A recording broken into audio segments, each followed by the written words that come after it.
자, 우리가 지금 사도 바울이 로마의 감옥에 갇혀 있어서 있으면서 2년 동안 약 2년 후에 결국은 네로 황제 때 이제 순교를 했다고 합니다. 그러나 2년 동안 뭐 감옥이라고 하지만 소위 가택연금 셋집에서 이렇게 그 경비원들이 지켜주고 있는 가운데 이제 찾아오는 사람은 이제 면회오는 사람은 만날 수 있고 그들에게 복음을 전할 수 있는 그 정도의 상태로서 그 어떻게 하루 이틀 계속 재파되는 게 밀리다 보니까 2년 정도 있다가 세월이 지나서 2년이 좀 지나서 사도행전이 벌써 끝나고 있지 않습니까? 그래서 바울은 그 후에 곧 죽은 것으로 역사적인 사실을 우리가 알고 있습니다. 그래서 사도행전을 보면은 우리가 이 누가가 기록했는데 사도행전 21장부터 바울이 그냥 이렇게 뭐 유대인들의 고소에 의해서 억울한 가짜 거짓말이죠.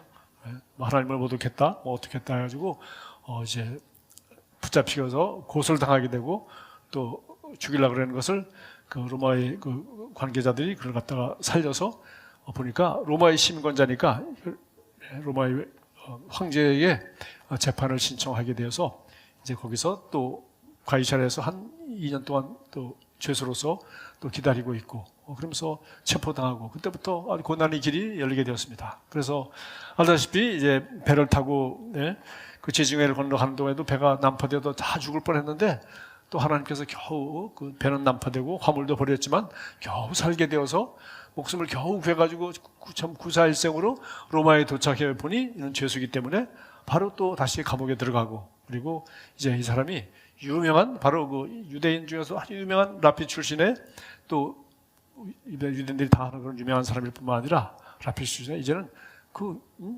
유대인 바리새인들이 그렇게 싫어하는 그 이단 기독교라는 이 새로운 종교를 퍼뜨리는 아주 이단의 교수다 해가지고 이제 유대인들에게 고소를 당해서 이제 죄수로서 이제 심판을 받게 된 겁니다.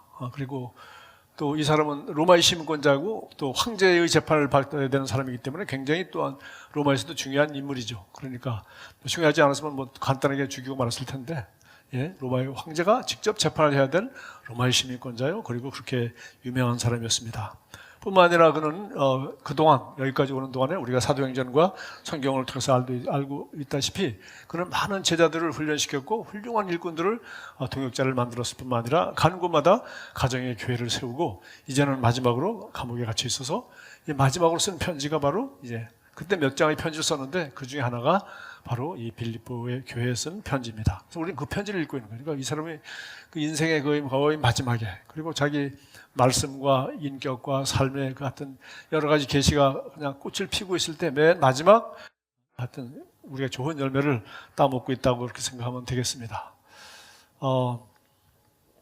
그래서 저도 이 편지를 읽으면서 정말 저도 이제 제가 목회 사역도 그렇고 뭐 상당히 이제 나이 들어서 노년에 들어 있지 않습니까? 저도 정말 나의 인생을 어떻게 나의 사역과 이 모든 것을 더 아름답게 정말 남은 시간이 점점 짧아지니까 할 수 있을까 이런 고민들을 함께 하면서 이 편지를 저도 스스로 열심히 읽고 있습니다. 그래서 이제 바울이 지금 오늘 읽은 부분은 감옥에 갇혀 있는 동안에 이상한 일들이 일어난 거죠. 하나는 바로 시기하고 질투하는 사람들이 바울이 원래 유명하고 엄청난 일들을 하는 사람이니까 가는 곳마다 영향력이 있으니까 시기하고 질투하는 그리스도인들이 바울이 이제 드디어 감옥에 갇혀서 이제 활동을 못하니까 우리가 한번 더 한번 열심히 해서 바울이 보다 더 유명한 더 큰 교회 더 유명한 그런 사역을 한번 해보자. 그래서 시기와 질투를 하는 사람들이 있었고요. 또 한 사람들은 착한 뜻으로 우리 사도 바울이 저렇게 복음을 변증하다가 이 복음을 바로 증거하다가 지금 이것 때문에 무고하게 여기까지 오게 됐으니까 우리가 정말 우리 이제 대신 일을 못하니까 우리가 더 열심히 복음을 전해드릴 게 아니겠느냐. 그래서 착한 뜻으로 더욱 열심히 바울이 없으니까 우리가 더 열심히 일해야지 그렇게 하는 거죠. 그렇게 하고요. 또 마지막으로 17절에 보니까 악한 의도로 이렇게 자기들이 더 열심히 잘하고 더 효과를 거두면은 바울이 감옥에서 약이 오르고 또 바울이 더 괴로워하지 않겠는가 하는 그런 악한 의도, 불순한 동기로서 이렇게 복음을 열심히 전했다고 합니다. 그 소식을 듣게 되었을 때 바울이 여기 18절에 한 말이죠. 하지만 문제될 것이 무엇입니까? 그릇된 동기에서 하든 아니면 좋은 동기에서 하든 중요한 것은 결국 그리스도의 복음이 사람들에게 전파되고 있다는 사실입니다. 그러므로 나는 그 사실로 인해 기뻐하고 앞으로도 계속 기뻐할 것입니다.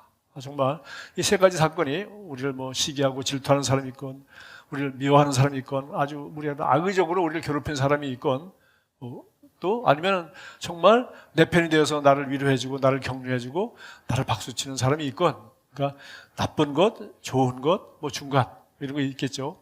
우리 세상에서는 정말 세상 사람들이 자기 입을 가지고 자기 생각을 가지고 자기 나름대로 판단하면서 자기 나름대로 자기 생긴 대로 인격대로 수준대로 반응하며 살아가기 때문에 우리가 모든 사람들을 기쁘게 하거나 모든 사람들에게 인정을 받거나 모든 사람에게 존경을 받거나 모든 사람에게 박수를 받는 그런 사람은 어차피 될 수가 없어요. 우리는 일찍부터 우리가 어린아이는 태어나서 엄마에게 칭찬받고 엄마 아빠에게 인정받고 왜 잘하면 잘한다 그러고 하니까 그렇지만은 계속 엄마 아빠에게 인정받고 엄마 아빠가 잘한다는 사람이 되다가는 나중에 어떤 사람이 되겠어요? 문제 있는 사람이 되죠. 착한 아이가 돼가지고서 세상에 별로 쓸모없는 사람이 될 수도 있다는 거예요. 왜? 엄마 아빠가 원하는 그 사람이 바로 내가 원래 그렇게 만들어져 있지도 않고 내가 살아갈 세상이 그렇지도 않고 또 우리는 벌써 과거의 사람이니까 이런 문제를 우리가 늘 가지고 있습니다. 그래서 결국은 우리가 어떻게 반응하느냐, 환경이나 사람을 우리가 전혀 바꿀 수가 없으니까 우리가 어떻게 하는 반응을 하느냐, 우리 늘 듣는 얘기죠. 오늘도 우리 말씀 실제에도 나왔어요. 우리가 어떻게 승리하고 다스리는 자로서 어떻게 반응하느냐, 삼국대의 삶을 사느냐, 내 정체성을 인정하고 그리스도 안에서 말씀대로 내가 어떻게 바른 반응을 해야 우리가 결국은 주님이 그 말씀대로 우리가 바른 좋은 열매를 맺을 수 있게 해주겠다는 거죠. 그래서 여기 보면은 반응은 결국은 이제 보니까 딱 두 가지였습니다. 두 가지 뭐냐면은 정말 아주 한마디로 말하면은 어떤 상황 가운데서 바울은 기뻐하는 것이 첫 번째 반응이에요. 그 사실로 인해 기뻐하고 앞으로도 기뻐할 것입니다. 그러니까 이 좋지 않은 것에 대해서는 그거는 별로 개의치 하지 않는 거예요. 그리고 한 가지 사실, 자기가 중요하게 여기는 게 뭐예요? 자기는 이 복음을 전파하고 복음을 변증하기 위해서 이렇게 하다가 여기까지 왔는데 다른 사람들이 이 자기가 전하는 복음을 가지고 열심히 더 복음을 전파하니까 전파되는 것은 그리스도니 나는 기뻐하고 계속 기뻐할 것입니다. 그러니까 결국은 내 가치관이 어디냐는 거죠. 저 사람들이 나를 너무 억울하게 하는구나. 나를 너무 오해하고 있구나. 나는 그렇게 살지 않았는데 저 사람들이 나를 왜 저렇게 얘기하니까 자기를 변명하거나 자기를 방어하거나 아니면은 그럴 수가 있어? 이놈들이 해가지고 바울을 괴롭게 하려고 지금 못된 짓 이제 복음을 전하는데 바울을 괴롭게 하려는 의사로 그렇게 한다잖아요. 그러니까 세상에 그럴 수가 있나? 라고 한다든지 내가 너를 얼마나 사랑했는데 네가 나를 이렇게 배반할 수 있어? 그렇게 해서 화를 낸다든지 그러니까 자기의 결백함을 변호한다거나 변명하거나 아니면 자기가 잘한 거 생각하면서 벌컥 화를 낸다거나 그렇게 전혀 반응하지 않고 어쨌든 그의 관심은 하나밖에 없습니다. 자기가 이런 일을 하는 목적이 뭐예요? 바로 예수 그리스도의 복음을 전하는 일이기 때문에 무슨 일이 나든지 그 무슨 관계야? 복음만 전파되면 되는 것이지. 그렇게 생각한 것이죠. 그래서 사실은 저는 아주 일찍이 옆에 교회라든가 다른 목사라든가 나는 다른 성도나 다른 교회가 잘하고 이런 거에 대해서 나는 일찍이 관심이 없어요. 왜? 저는 항상 그 목자골목 인생관입니다. 목자골목에 가면은 감자탕 잘하는 집도 있고 콩나물 잘하는 집도 있고 각자가 자기 잘하는 것만 잘해서 자기 손님만 끌면 되는 것이지 왜 다른 가게하고 자꾸 비교할 필요가 있나요? 물론 좋은 것은 배워야 되죠. 그러자 정말 우리 모두가 다 그렇죠. 우리가 무슨 연예인 누구 집 아들 누구 집 딸 닮고 비교할 이유가 하나도 없습니다. 왜? 우리는 그리스도 안에서 하나님이 값지고 만드신 아주 독특하고 유일한 새로운 피조물로 내 자신을 인식하기 때문에 나 같은 사람은 세상에 하나밖에 없고 한 번밖에 없는 욜로 인생이란 말이지. 너무나도 귀한 인생이에요. 그러니까 비교하거나 시기하거나 겨루할 이유가 없는 거예요. 우리는 정말 내 자신을 즐기고 내게 주어진 이 분복 아래서 이 사실을 기뻐해야 되죠. 감옥에 있지만 내가 있는 동안에 사람들이 더 열심히 일하는 사람들도 있고 또 결국은 내가 없어도 그리스도의 복음은 전파되고 있네. 그러니까 이 사실로서 그는 매우 기뻐했다고 했습니다. 그럼 반응 결국은 아주 간단합니다. 두 가지예요. 보니까 여기 19절 한번 읽어보면 이렇게 돼 있죠. 여러분이 나를 위해 기도해주고 또 성령께서 나를 도와주고 계심으로 내가 겪는 이 모든 일들이 결국은 내 구원이 될 것이라는 사실을 알기 때문입니다. 그래서 그게 믿음이에요. 그게 뭐예요? 여러분이 나를 위해서 기도해주고 성령께서 나를 도우신다. 자기와 관계된 게 아니죠. 여러분의 기도와 성령님이 나를 도우시기 때문에 나는 이런 믿음을 가질 수 있습니다. 결국 나도 구원에 이르게 될 것이고 이 모든 일이 합력하여 좋은 선을 이루게 될 것을 믿습니다. 그러니까 모든 것이 나한테 달리는 것이 아니라 나도 물론 중요하죠. 내가 이 복음을 변증하는 것이고 바울 때문에 엄청난 일들이 일어났습니다. 그리고 그가 여기서 지금 갇혀 있는데 바울이 갇혀 있지 않고 나가서 사역을 한다면 얼마나 더 많은 일들을 할 수 있었겠어요. 그러니까 그건 중요하지만은 이 갇혀 있는 상황에서 그가 이제 할 수 있는 것은 내가 아니라 결국은 하나님이 여러분의 기도와 그리고 성령님의 역사로 말미암아 하나님은 더 새로운 일을 할 수 있지 않겠는가. 이런 믿음이죠. 그래서 제가 이걸 보니까 저는 베드로전서 5장 5절부터 7절 말씀이 제가 생각이 났어요. 하나님은 교만한 자를 대적하시되 겸손한 자들에게는 은혜를 주시느라. 바울이 교만한 사람 아니고 정말 겸손한 사람이죠. 지금 겸손과 교만의 문제가 아니라 내가 하는 일이 너무 중요하다. 이건 사실입니다. 그러나 내가 없으면 안 된다. 이건 뭐예요? 교만이죠. 나는 내 하는 일을 열심히 합니다. 그러나 내 기준을 가지고 다른 사람을 평가하거나 이렇게 하게 되면은 결국은 교만이 되는 겁니다. 뭐라고 할까요?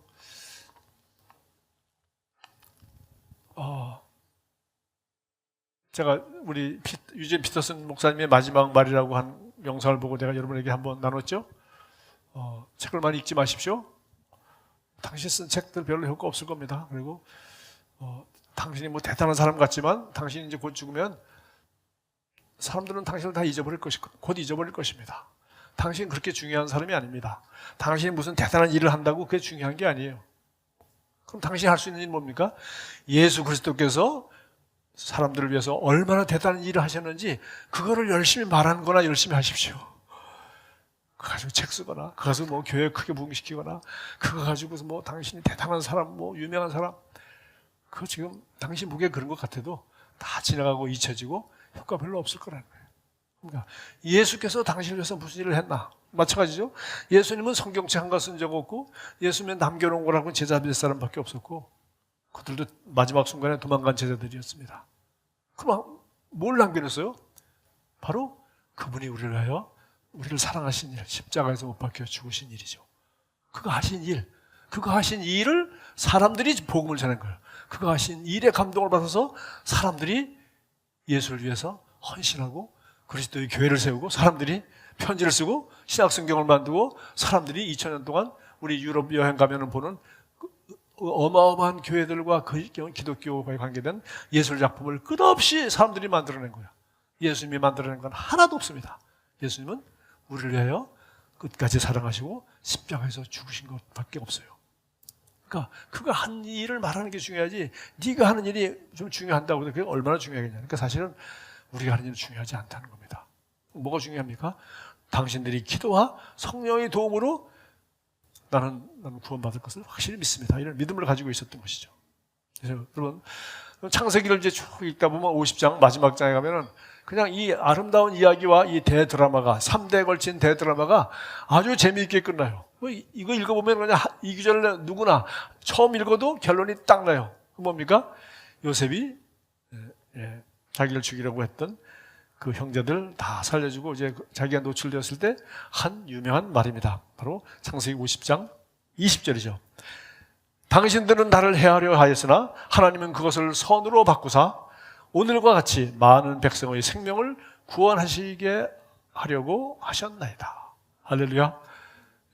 우리가 하는 일들은 해하려 하나 뭐 좋은 일을 하나 결국은 다 나름대로 조금씩 의미가 있지만 결국은 하나님이 이 모든 것들을 통치하시고 하나님이 이 모든 그 사랑 가운데 이 민족을 세워서 하나님이 선언한 민족으로서 이 민족과 언약을 맺으시고 온 유대인과 이방인들을 다 살리려고 하나님의 그 위대한 계획이 이 노예 생활 가운데 이루어지고 있는 거죠.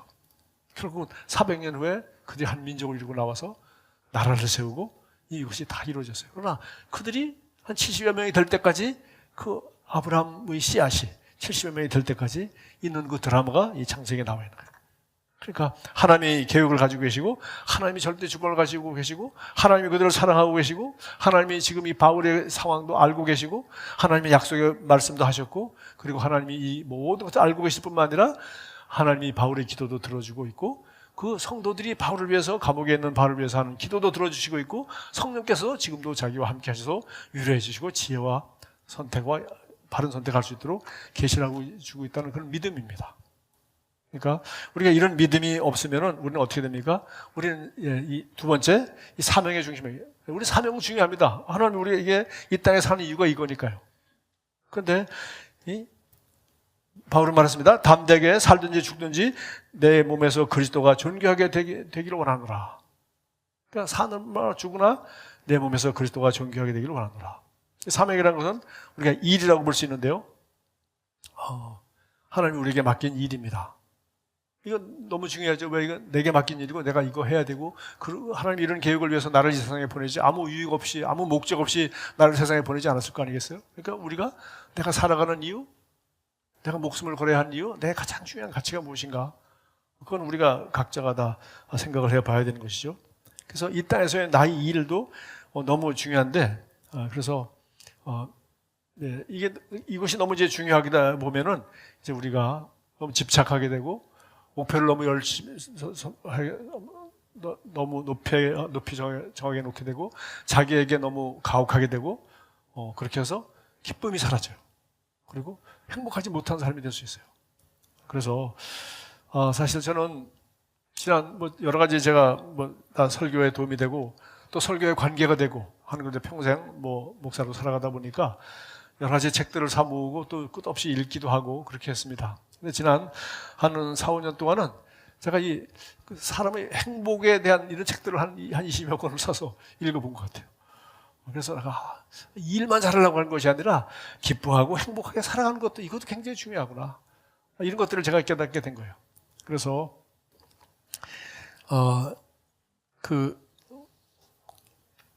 저같이 이렇게 목표지향적인 사람들 그리고 이렇게 항상 끝없이 꿈을 꾸고 또 내 자신에 대해서 철저하고 시간 관리에 철저하고 알다시피 여러분 제가 먹고 운동하는 것도 철저한 것 같습니까?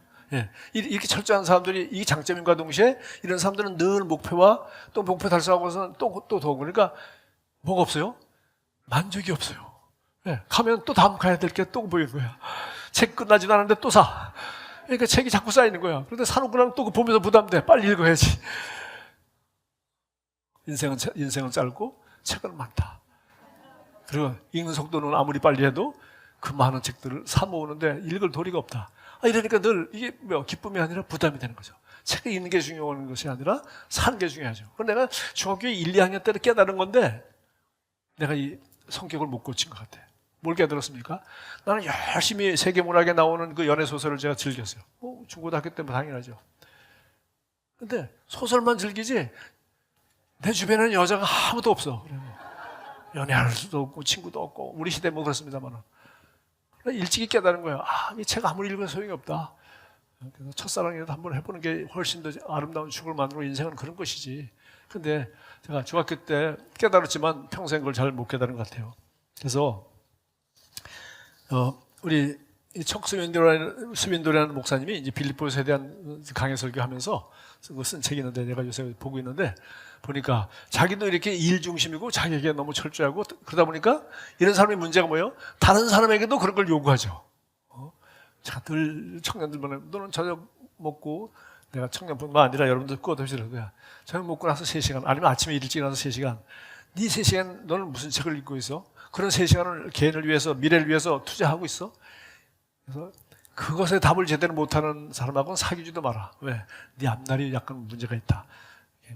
우리 여자 자매들한테 제가 하는 그 정도로 내가 자꾸 이렇게 사람을 자꾸 다그쳐줘. 나만 지만 그러면 되지. 왜 남이야 뭐 놀든지 말든지. 그래서 제가 이제 방법이 최근에 그래서 행복에 대한 책 같은 걸 좀 보기도 하고 그다음에 시집도 원래 시집은 평생에 대해 좋아하니까 그렇지만 별로 사보지 않는데 조금 사서 가끔 보기도 하고. 그리고 평생 안 보던, 한 40년 이상 안 보던, 중고등학교 때 보고 안 보던 소설책도 가끔 내가 옛날에, 야, 내가 14살, 15살 때 뭘 알고 내가 이런 소설책을 좋아했을까? 그런 명작들, 그렇지만 내게 영향을 끼쳤던 명작들을 다시 사가지고 한 5, 6년 전부터 이렇게 몇 권씩 한번 읽어봤어요. 휴가 때나 한번 읽어보고. 또 집에서도 꼭 제 사역에 관계되는 것만 더 보고 그랬는데 그게 전부 일이죠, 사실은. 나는 즐기고 좋아하지만 사실은 일이죠. 그래서 관계없는 그런 소설책들도 한번 보고 그렇게 했어요. 근데 우리 척수인들 목사님이 이렇게 얘기해요. 자기도 나 같은 이런 스타일이기 때문에 자기는 이 시를 한 번씩 읽어보면서 자기를 균형을 잡으려고 애를 쓴다. 그래서요. 어떤 수도원에 있는 수도원에서 살아가는 어떤 기독교인이 쓴 글이라고 합니다. 나는 다시 살게 된다면 다음번에 나는 더 많은 실수를 하도록 노력하렵니다. 완벽주의자들에게 하는 말이죠. 긴장을 풀고 유연하게 이번 여정에서는 보다도 좀 더 이번 여정에서보다는 좀 더 바보스럽게 살겠습니다. 지금까지 너무 완벽하게 열심히 너무 살았다는 거죠. 그렇게 심각하게 생각할 일은 거의 없을 것입니다. 저는 이 말이 많아요. 나는 너무 인생을 심각하게 생각하는 것 같아요. 심각하게. 설교도 이게 얼마나 좋은 시간입니까? 행복한 시간이고. 그런데 나는 너무 심각하게 생각해요. 그래가지고 나는 사모님이 여기 기도하고 할 동안에 은혜 못 받는 사람은 나밖에 없을 거예요. 왜? 나는 긴장하고 있거든. 이제 가서 뭐라고 할까? 네?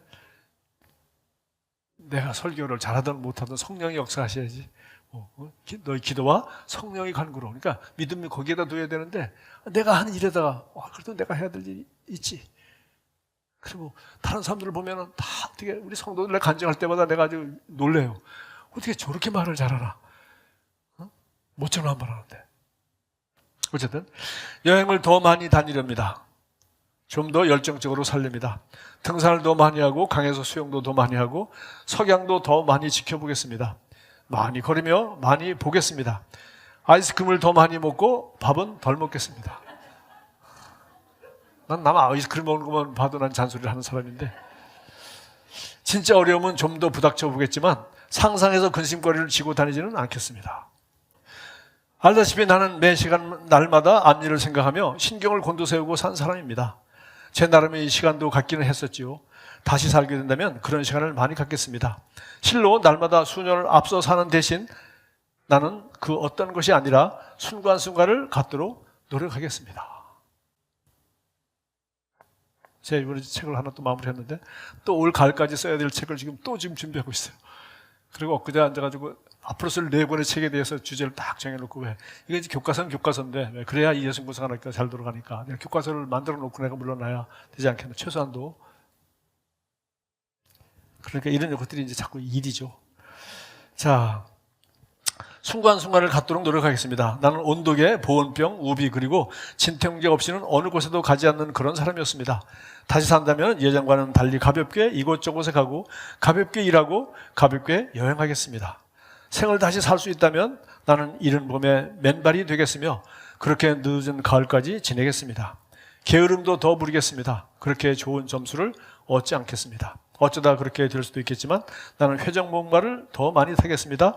데이지꽃도 더 많이 꺾겠습니다. 이런 한가한 소리를 하네요. 근데 제가 꽃 얘기가 나오니까 제 아내가 10,000원에 풀꽃을 한 30포기, 20포기 샀어요. 그래가지고 3바구니를 갖다가 우리 베란다에 걸어놓고 나보고 이틀에 한 번씩 물을 좀 주지 않겠냐. 그리고 아침마다 일어나서 그걸 그렇게 좋아하는 거야. 꽃을 갖다가 놓고 얼마나 이쁘냐. 난 맨날 봐도 그 꽃이 그 모양, 그 색깔이더만 매일 또 이쁘다고 그래. 물 주고. 그래서 내가 나보고 물을 주지 않겠냐. 그래서 내가 물을 줘요. 아니, 내가 이틀에 한 번씩 물을 주니까 비가 올 때서 어제는 안 주려고 했더니 비가 많이 안 와서 줘야 될 것 같아요. 좋습니다. 물을 주니까 약간 귀찮고 뭐 5분이면 되니까. 그런데 또 날 칭찬하는 거예요. 여보, 당신이 물을 주니까 꽃들이 아주 더 싱싱하고 아주 더 아름답다고 그래요. 나도 물 주는 것 때문에 이제 할 수 없이 이틀에 한 번씩 가서 이제 보고 그렇게 하다 보니까 진짜 기분이 확실히 좋아져요. 이게 뭐야, 돼지꽃을 꺾겠다고 그러는데 꺾진 않고 물이라도 주고 보기라도 해야 되겠다. 참 이렇게 치우쳐 있는 거죠. 일에 치우쳐 있고 사명에 치우쳐 있다면 그렇게 됩니다. 자, 계속해서 보겠습니다. 자, 그런데 문제는 이제 바울이 여기 이제 자기 지금 감옥에 갇혀 있지만 재판받고 자기 살 것으로 하나님이 자기를 구원해 줄 거로 믿고 있었지만 결국에 여기서 순교하게 되거든요. 뿐만 아니라 자기 죽을 가능성도 항상 있는 것이죠. 그런 가운데 바울이 정말 이 죽음 가운데 죽음을 앞두고 간절한 소망과 기대가 있었다고 오늘 여기 20절에 말하고 있습니다. 여기 보십시오. 내가 20절 간절히 기대하고 소망하는 것은 내가 어떠한 경우에도 부끄러움을 당할 만한 일을 하지 않고 예전과 같이 언제나 담대한 마음으로 내가 살든지 죽든지 내 몸을 통해서 오직 그리스도께서 영광을 받게 되는 것입니다. 그런 까닭은 내게 있어서 사는 것이 그리스도니 죽는 것도 유익하기 때문입니다. 내게 있어서 사는 것이 그리스도니 죽는 것도 유익하기 때문이다. 정말 살든지 죽든지 내게 있어서 사는 것이 그리스도이기 때문에 내가 죽으면은 내가 주님께로 빨리 가니까 여기 뒤에 설명을 다 했죠. 왜 이런 말을 하느냐? 나는 주님과 함께 있는 것이 훨씬 더 좋아. 그런 결론이 났으니까 그런 얘기를 하는 겁니다. 그러면은 살든지 살면은 내가 여러분들에게 유익이 되고 살면은 여러분에게 기쁨이 되고 또 여러분을 도와줌으로 말미암아 여러분에게도 자랑과 기쁨이 더 넘치게 될 것이니까 여러분에게 유익하니까. 그렇죠? 지난주에도 제가 어떻게 유튜브에 이렇게 떴어요. 보니까 그 팀 켈러라고 아주 유명한 목사입니다. 한국에도 책이 한 10권 이상 번역되어 있고 뉴욕시에서 목회를 하고 있는 장로교 목사님인데 미국에서 아주 유명한 목사고 이 센터 처치, 우리 같이 센터 처치라고 해서 책도 있고 교회들을 많이 개척하고 한 그런 새로운 모델의 좋은 교회, 아주 유명하고 책도 많이 쓰고 한국 목사들이 좋아하는 사람인데 이분이 69세인데 무슨 췌장암이 걸려서 나고 또 어떻게 다른 데 전이가 됐다고 지금 판결을 받고 이제 수술하게 해야 되고 항암을 해야 될지 이제 잘 모르기 때문에 이제 한다 그래서 이제 이 사람이 기도 요청을 한 게 잠깐 유튜브에 떴더라고요. 아주 유명한 사람이고 지금 아주 열매가 대단한 사람입니다. 그런데 어느 날 갑자기 이런 일이 있어서 있는 거예요. 그래 보니까 하나님이 지금 이렇게 기도해 주시고 자기 상대를 맡길 수밖에 없죠. 바울은 이 사람에 비하면 사실은 비교가 안 되는 훌륭한 사람이죠. 결국은 바울이 이 사도행전 지금 21장부터 28장까지 누가가 함께 팀이 되어서 자세하게 기록되어 있고 그 배경을 통해서 바울이 썼던 이 편지들이 남아서 신약 성경이 되고 있는 과정인데 지금 그 편지를 쓸 수 있는 환경 가운데 있는 거죠 지금. 그래서 이 편지를 쓰는 거죠. 이 사람이 이 감옥에 갇혀 있지 않았다면 이 사람이 이 편지 못 썼을 거예요. 왜? 언제 편지 쓸 시간이 있습니까? 편지 쓸 이유도 없고 왜? 내가 직접 가기만 해도 되고 또 사람을 보내기도 하고. 그래서 특별히 이 마지막 에베소서, 빌립보서, 골로새서 그리고 우리가 디모데 전후서 이런 것들 우리가 옥중서신, 마지막 서신들이라고 하는데 이것은 그가 이 감옥에서 쓴 편지입니다. 감옥에 갇혔기 때문에 우리에게 남겨준 편지죠.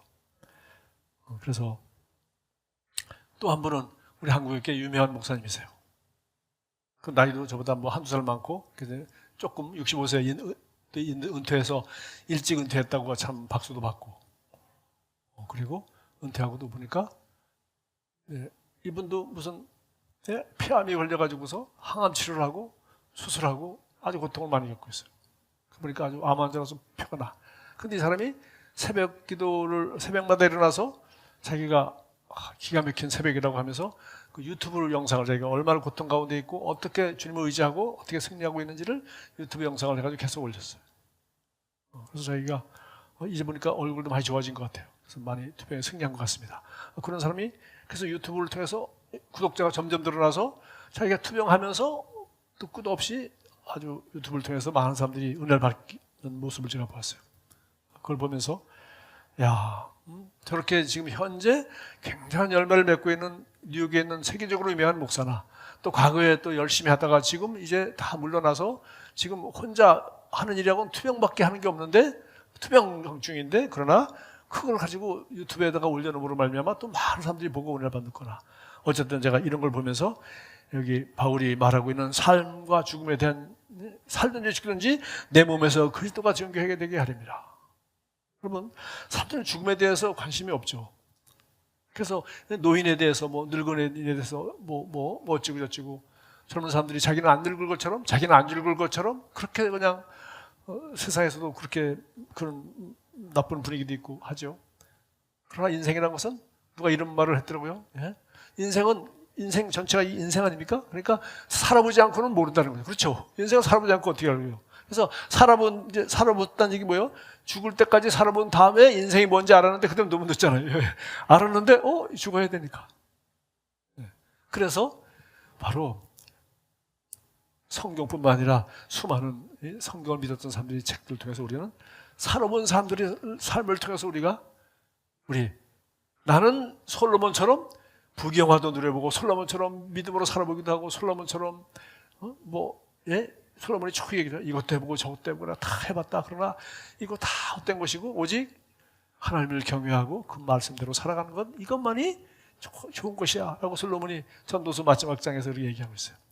솔로몬뿐만 아니라 성경 전체는 바로 인간이 살아보지 않고서는 모르고 그걸 갖다 소설로도 쓰고 철학으로도 쓰고 온갖 책으로 유튜브로 끝없이 인생이란 무엇인지 어떻게 사는 것이 좋은 것인지 어떻게 성공할 것이고 어떻게 재테크를 하고 어떻게 관계를 회복하고 온갖 얘기를 다 하고 살아가지만 그냥 그것은 오늘 우리 성경이 말하고 있는 거하고는 다르죠. 성경은 한마디 딱 끝냈습니다. 결론 냈습니다. 뭐라고요? 가장 중요한 것은 내가 죽고 살고 하는 것 이것은 사실은 중요한 것이 아니다. 뭐가 중요해?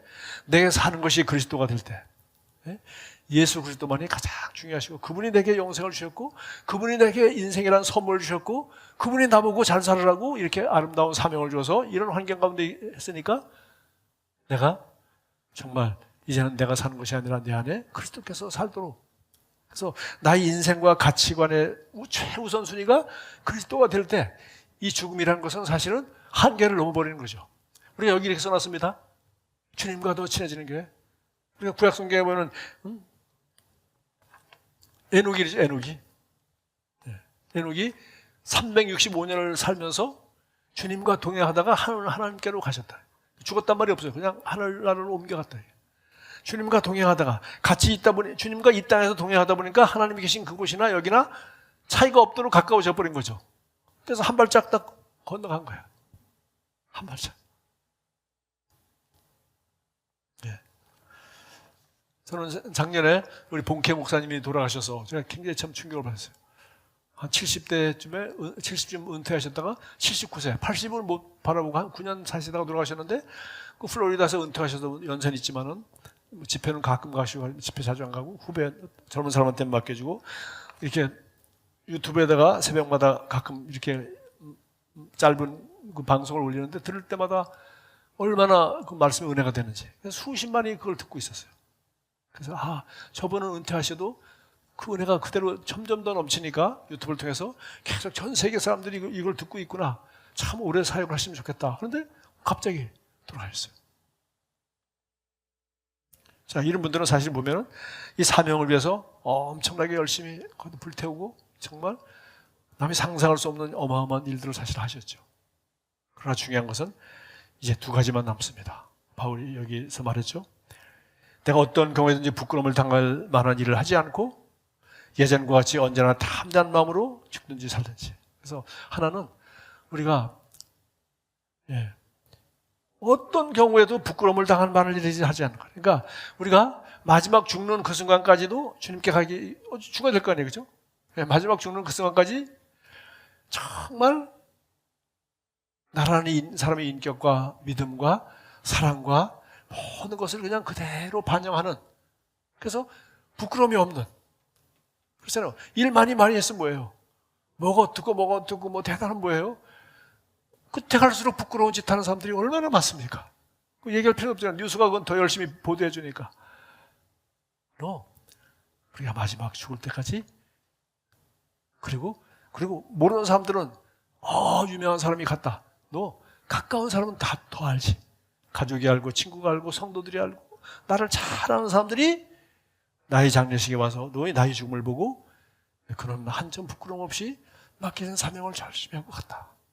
그들의 평가만 중요한 거예요. 그러나 사실은 그들이 평가하는 땅에서 중요하고 진짜 평가 중요한 건 뭐예요? 주님이 평가만 중요한 거예요. 왜? 우리가 한 발짝 딱 영원으로 한 발짝 옮겨주는 순간 거기 주님이 우리를 반겨주고 계시기 때문에 그분의 평가만 중요한 거야. 그분에게 부끄럽지 않는 것만 중요한 거예요. 그러니까 뭐 일하는 거 아닙니다. 그냥 하나님이 우리에게 주신 것을 누리고 행복하게 살다가 마지막 세상을 떠나가는 것까지. 왜? 그것이 우리 인생의 마무리니까. 그것이 어떻게 우리 인생의 마지막 결정적인 작품이니까. 바울이 많은 편지를 썼지만 결국은 이 편지가 에베소서, 빌립보서, 골로새서 이 몇 개 읽어보면 여기에 모든 이 사람의 신학과 그 열정과 그가 그 성도를 어떻게 사랑하고 주님을 얼마나 사랑하는지 그것이 여기 다 녹아 있잖아요. 마지막 편지가 이 사람 모든 것을 보여주고 있는 거죠. 그리고 그가 지금 자기가 이 순교를 당할 가능성이 50대 50인 확률 가운데서 부끄러움 없이 담대하게 복음을 전하고 담대하게 순교할 것을 그는 각오하고 이런 말을 하는 거죠. 그래서 이렇게 되면은 우리가 이제 이 정도까지 가면 뭐예요? 나는 사나 죽느나 관계가 하나도 없는 거야. 한 발짝 차이죠. 그리고 내게 죽는 것이 유익하니 죽는 것도 유익하니 바로 내게 사는 것이 그리스도이기 때문이다. 그러니까 이 땅에서 주님과 가까이 친해졌기 때문에 하늘나라에서 주님 얼굴을 보고 믿는 것이나 안 보고 지금 이 말씀과 성령 안에서 주님과 친해진 것이나 거의 같은 수준이 된 거죠. 그래서 한 발짝 차이니까 아무 죽음은 그냥 이 3차원의 세계에서 4차원의 세계로 한 발짝 발만 옮긴 것에 지나지 않는 것이죠. 그래서 이렇게 어떻게 할 수 있습니까? 바로 소망이 있기 때문에. 로마서 5장 5절 소망이 우리를 부끄럽게 하지 아니하면 절대로 부끄럽게 하지 아니하면이라고 되는데 우리 쉬운 말 성경에는 아주 잘했어요. 소망은 우리를 절대로 낙심시키지 않습니다. 그리고 또 우리가 제일 좋아하는 로마서 8장 28절 있잖아요. 우리가 알거니와 하나님을 사랑하는 자 그분의 뜻대로 부르심을 입은 자들 두 가지를 하면 돼요. 하나님을 사랑하는 일, 그 뭐예요? 우리 성품과 인격과 뜻을 다해서 일하는 것이 아니라 주님을 사랑하고 친밀해지는 거죠. 그 다음에 그분의 뜻대로, 그의 뜻대로 부르심을 입은 자, 이거는 주의 사명을 다하는 일이에요, 일. 두 가지. 믿음과 일의 얘기죠. 그 두 가지를 가지고 여기에만 우리가 집중하고 있으면 모든 일이 합력하여 선을 이루시라. 하나님이, 우리는 몇 가지 하는 거예요. 하나님이 알아서 하시는 거죠.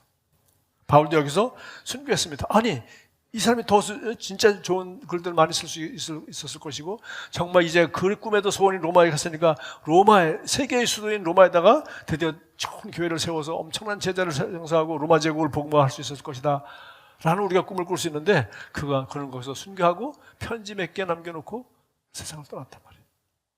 놀라운 것은 바로 그 편지를 모아서 하나님은 300년 후에 신약 성경이 바로 이 사람이 남겨둔 편지죠. 그러니까 그는 할 일을 다 하고 그리고 부끄럽지 않게 거기서 순교하고 간 것입니다.